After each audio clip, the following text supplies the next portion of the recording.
সূরা আল ফাতিহা। পরম করুণাময় অসীম দয়ালু আল্লাহর নামে শুরু করছি।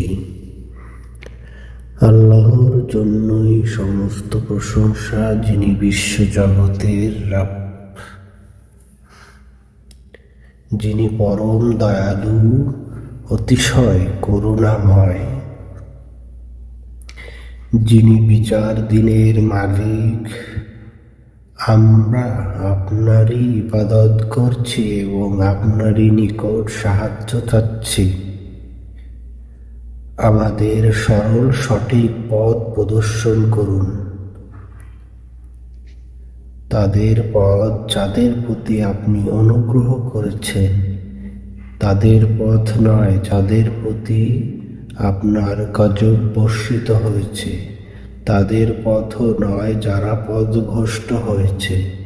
আমিন।